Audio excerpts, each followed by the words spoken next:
walked into the gymnasium and you saw there was a wire at the top of the stairs, right?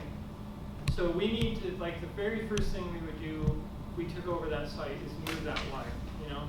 Like, you'd probably tell one of your crew, okay, I need you to, can you move that piece of metal so I don't bash my head on it, and move that wire right away? Because, like, we're trying to keep the job site safe, and you already walk in, there's already safety issues already. You haven't even done anything yet. So we've got to make the site safe, and sometimes that means things like that, and other times it's covering the hole. I was on a job site a couple months ago where they were trying to excavate to find this water line, and they just left the hole. You know, it was like 4 feet deep and like 4 feet across, and there was no covering over it or anything. And I'm like, I was just, we had to cover it up because they didn't. We also are going to deal with, this is the site plan. Like basically you're saying, how am I going to set up this site? And a lot of the sites in the islands here are going to be really complicated because there's nowhere to put anything, there's nowhere to park, there's nowhere for a dumpster, you know, and everything. It's just going to be tough. The first day I was here, we saw this one job site that we drove by, and the building was up here and the road was down here. And there were 6 guys, and they were taking these boards, and they would grab a board and they'd hand it to the next guy, and he'd hand it to the next guy, and at the end they threw it in a dump truck. And we were looking at it, and it looked like 200 boards that were completely useful, intact boards, and they were throwing them away. But the effort that they had to do to save or to throw away these perfectly good boards, it just shows you how difficult the sites are, that they had to create this chain, this human chain of people handing debris down just to get it to the truck. But so site planning is really important, but it also there may be very few options. So I mentioned earlier that I had a house, a garage, and a fence, right? And so we often will get rid of the garage first so that it gives us more space, you know. Now we have this flat spot that we can put things like a dumpster or park or have stacks of lumber or anything like that. So that's part of the planning process, is thinking like, how can I make this better? And I removed part of the building, that's how, you know. But there are essential needs, like you need to have a dumpster, let's say, or you need to have a bathroom on site, and so you have to plan for those things. And you may also be trying to protect the building, like we were talking about working in the gym, but this part of the building, how do we protect it? We may have to put up dust protection, and we may have to make sure those doors are locked out so the students can't walk in there. And so we're really protecting the rest of the building. We always use site fencing of some kind or other to keep the site as secure. If somebody wants to break in, they break in, but at least we try to keep the site secure. And vehicle access, that's got to be really hard here. I mean, we could, you know, it's just really difficult. Even just parking at the airport was tough. So. I've never made it, when I was younger, I didn't worry about vehicle access, but nowadays, man, I want to get that truck or dumpster or whatever right up against the building, so it makes it so much easier. But the thing is, we're talking about planning, and the key is I'm planning on where all that material is going. Like, we're bringing reusable stuff to Kelly's place, and we've got this metal recycling guy over here, and then the debris goes to the dump. But at least I know where everything is going. I know what my options are, and I know where to go with it. So I know that, you know, and here's these are not obviously dumpsters for your job site. These are the roadside dumpsters. It's just that the point is like where they decided to put those is where they finally found somewhere wide enough that they could drop those so that people could dump their stuff in it. And you know, but can you even get these into your job site? It isn't. The dumpsters are big as it is, But when they dump it off the truck, it's like whatever the length of the truck is and the length of the dumpster, they need that much space, right? So, so it's going to make it difficult on some sites to even use a dumpster. Okay, and now we've got to figure out some kind of power. That could be a generator. Often that can be the most likely but there are temporary power poles and stuff that you see if you can get that. We've got to have a bathroom, we've got to have drinking water. That's not so bad. But it says like a break area and food. That's not even on my list personally.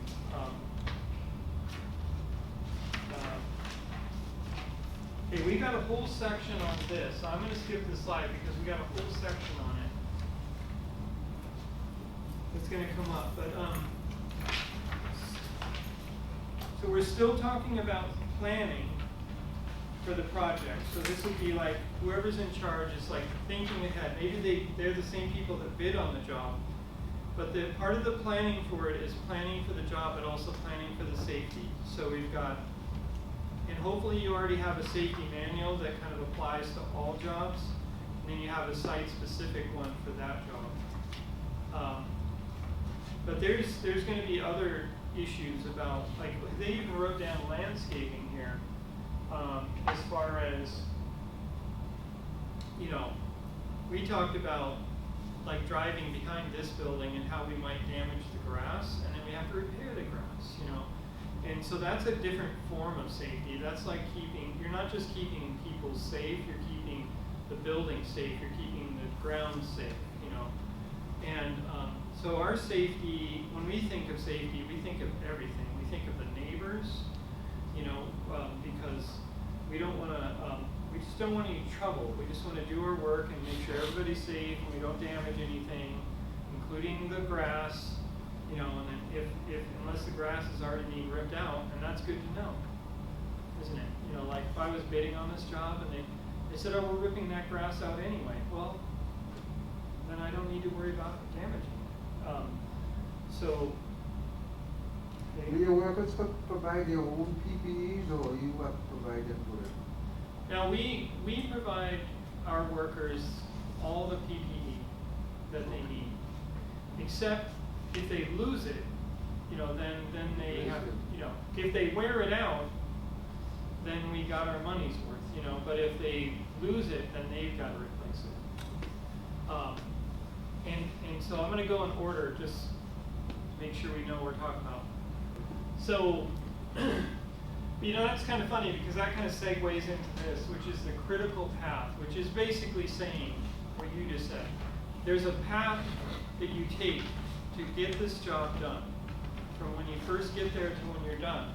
There's like a path. It's like going on a curvy path, and it says, this is the direction I need to go in if I want to get this job done. So they call that the critical path.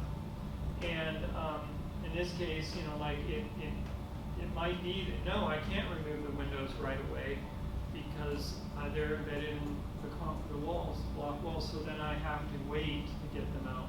And that's the path you took. But like, look at this. I mean, this is in your book.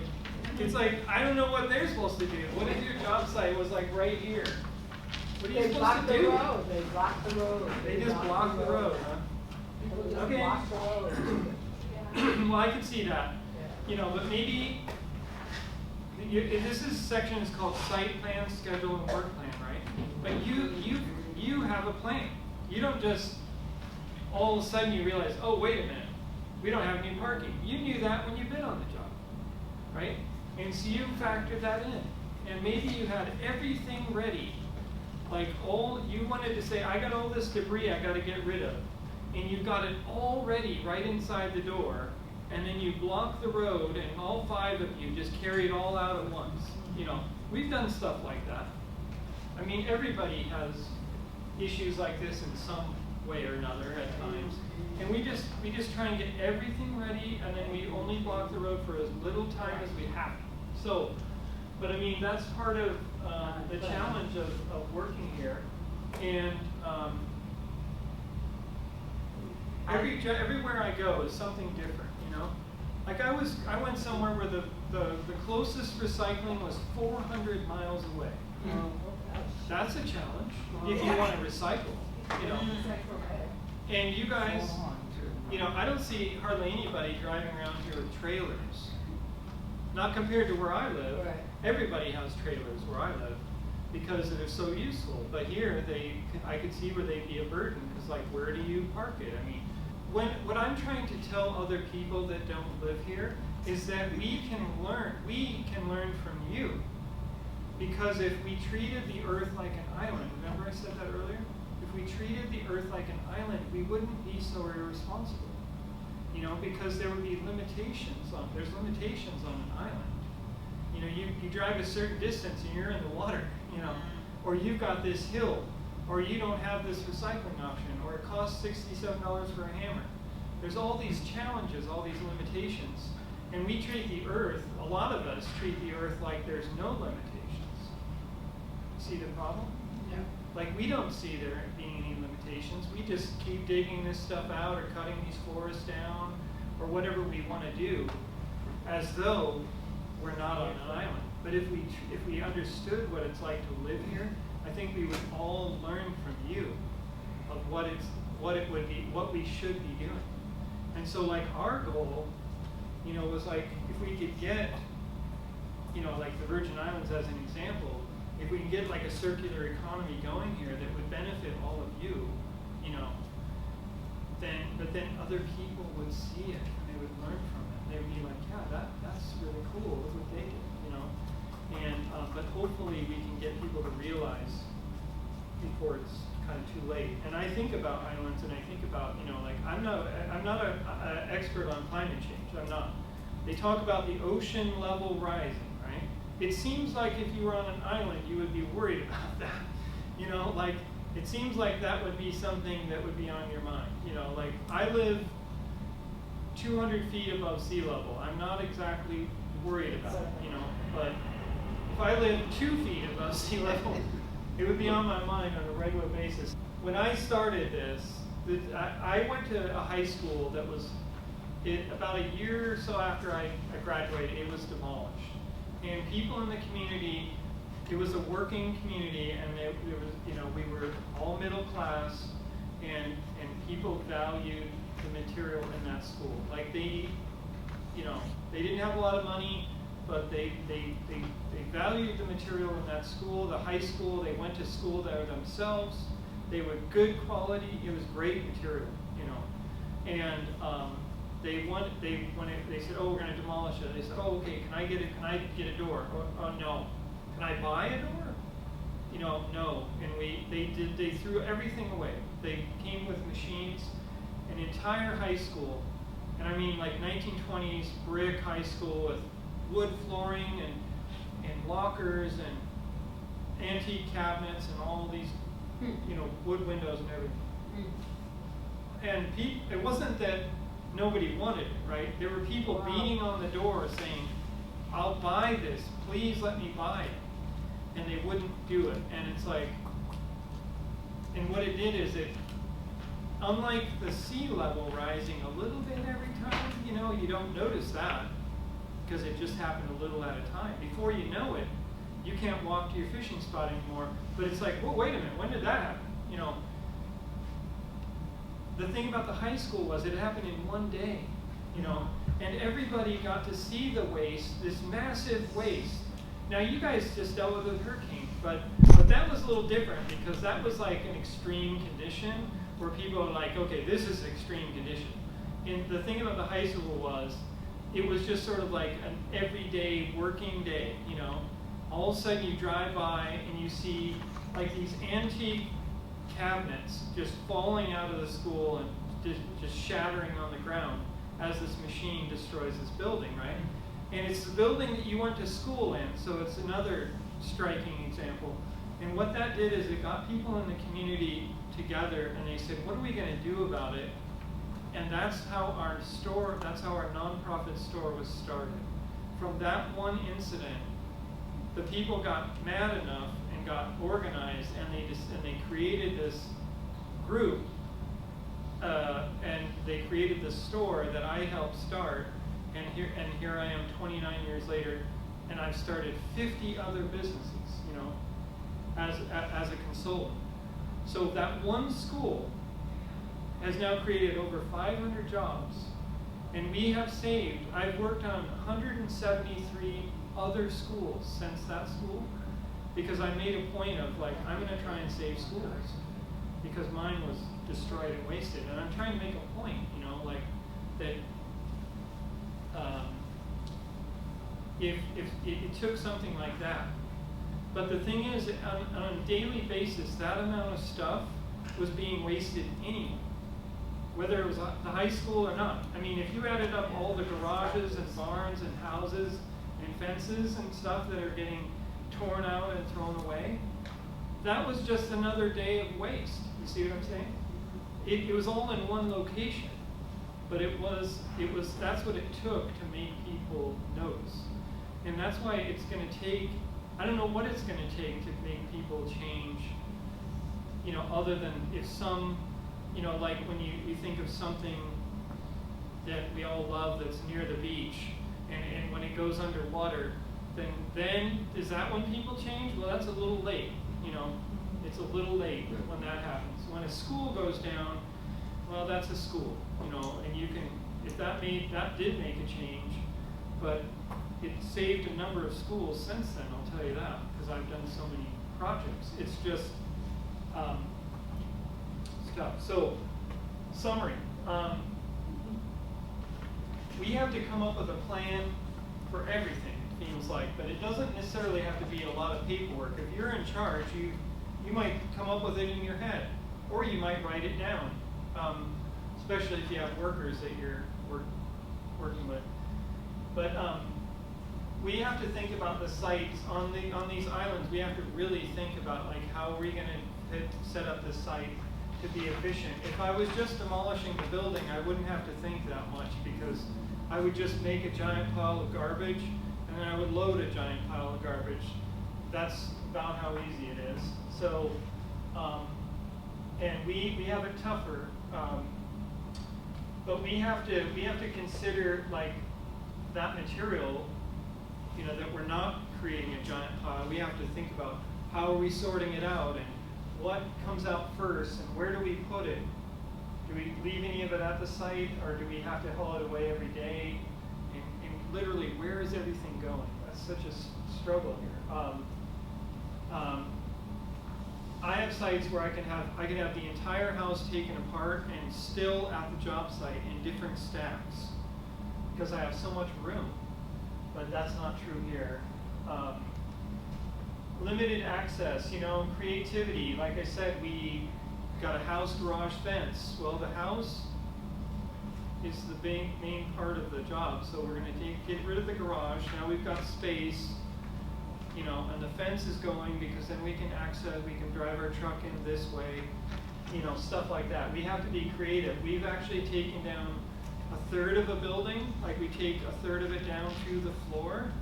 The other 2/3 is still standing, and now we have this floor. Well, that's a flat area, you see? Like, we're so desperate for a flat space to store things that we take down part of the house, and now we've got a flat area. It's called the floor of the house, you know. We've done stuff like that. I cut a hole in the side of a building, and I drove the dumpster into the building, you know, to save, like, not only was it really close to the building, right? It was actually inside the building, but it saved space at the job site too. And I had to cut a hole out of the side of the building to do that. So I can't think of too many times that would have worked. So I don't know why I brought that up, but it might work here. And so then there's this idea, though, of the 5% rule. It's not in your manual, so I'm just going to say it. What is my 5% rule? It's really what it is it's a compromise. And we are constantly compromising, where we say, you know what, if I could buy this hammer or this hammer, well, this hammer is cheaper, but this one's better. I'm going to use that hammer like thousands of times. I better just not compromise on the hammer, you know. Or if I could park here, or I could move something and park 20 feet closer, it's gonna make me more efficient, and it's like, you know, so we often compromising, and yeah, we're gonna park down the street, you know, and that's gonna cost us time and labor and money. So that's what I mean by the 5% rule. You have to try and fight through stuff so you're not always compromising. Maybe it's gonna take a little bit of effort, and you know, but it's gonna save you a lot of effort.